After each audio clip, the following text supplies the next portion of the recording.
Alright guys, so kapag pinakinggan mo 'to ng normal lang, hindi mo makukuha yung punto. Pero kapag pinakinggan mo siya ng buong puso, makukuha mo yung punto. So, panoorin natin 'tong si Sheikh.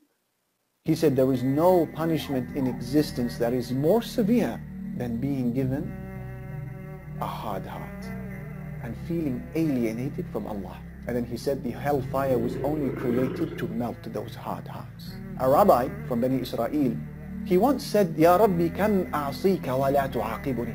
He said, Lord, I disobey you so much, yet you don't punish me. So Allah subhanahu wa ta'ala sent revelation to a local prophet of that era to go to that rabbi and say to him that Allah Almighty says to you, Kam u'aqibuka wa anta la tadri. I have been punishing you for so long that you just don't realize it. Alam aslubka halawata munajati. Have I not taken away from you the sweetness of being close to me? That is a punishment. Some people don't realize it, to have that hard heart. Okay.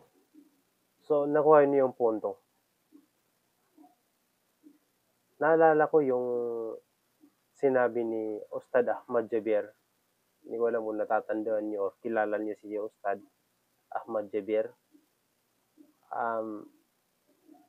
Isa yun sa mga hindi ko malilimutan na turo ni Ustad Ahmad Jaber.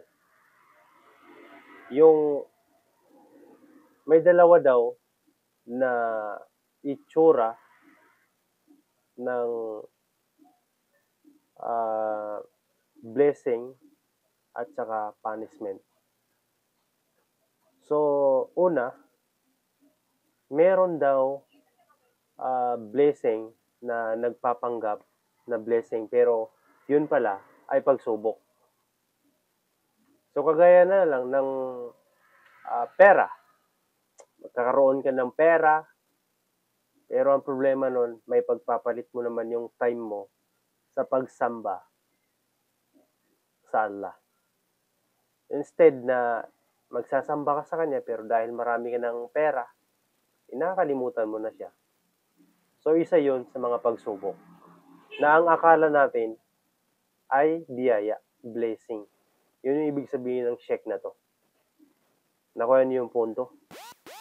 At isa pang sabi niyo, Ustad Ahmad Jaber, meron naman daw pagsubok, parang pagsubok, pero ang totoo pala nito ay blessing pala sa iyo yun. For example, sa sarili ko, no? Nagkaroon ako ng sakit, diabetic. So dati, nung wala pa akong diabetic, hindi ko pa alam na may sakit ako. Wala lang. Hindi ko ramdam, hindi ko maalala, or hindi ko pinagbibigyan ng pansin kung papaano ko sasambahin yung Allah, yung Diyos, yung Lord. So, nung nagkaroon ako ng sakit, na-realize ko na mamamatay pala ako. And someday, somehow, in the future, mamamatay ako, mamamatay ka, mamamatay ang lahat ng tao. Imagine mo, sabi ni Ustad Bilal Assad,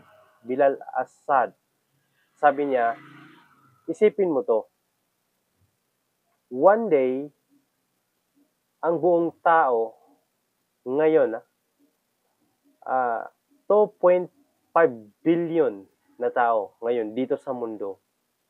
After 200 years from now, wipe out, mamamatay lahat ng tao.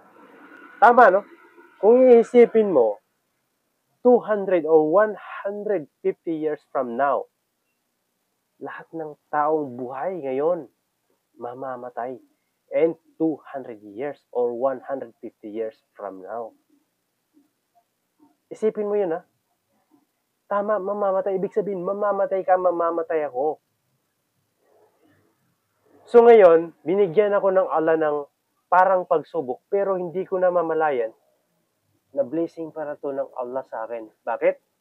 Kasi nung malaman ko yun, nung maintindihan ko yun, nakapagsagawa ako ng mga pagsamba. So ibig sabihin, blessing yun. Blessing yun sa akin ng Allah dahil binigyan niya ako ng ganung sakit para lang masamba ko siya. para ma-realize ko na someday, somehow, mamamatay ako. So, kailangan, habang buhay ka pa, kailangan mo mag-build ng pagsamba para sa doon sa kamatayan mo. Paghandaan yung kamatayan mo. So, yun yung parang pagsubok na blessing. Nakita niyo yung point? So, yun yung sinasabi ng sheikh na to. Na kung hindi mo lang daw alam, yung pumunta sila sa rabay, na sinasabi niya, sinabi ng mga tao doon sa rabay, pinapunta ng Allah yung mga tao doon sa rabay para sabihin doon sa rabay na kung alam mo lang na matagal na kitang pinapanis. Dahil nga, hindi na niya nakikita yung punishment na yon. Dahil ang nakikita lang niya is yung makamundong bagay. Yung blessing niya na temporary lang dito sa mundo. Yun yung point kung naiintindihan ng natin. So, sana nakapagbigay sa inyo ng konting mind-blowing yung sinasabi ko ito. Pero hindi lahat na makarinig dito, na makapanood nito, ay open yung puso nila.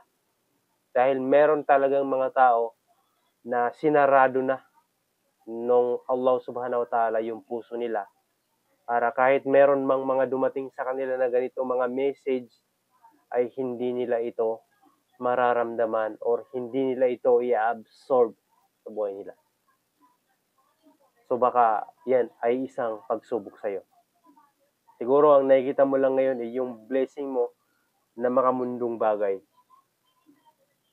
So isipin mo sana na baka yung dumating sa'yo ngayon na blessing ay nagkukunwari pa ng blessing.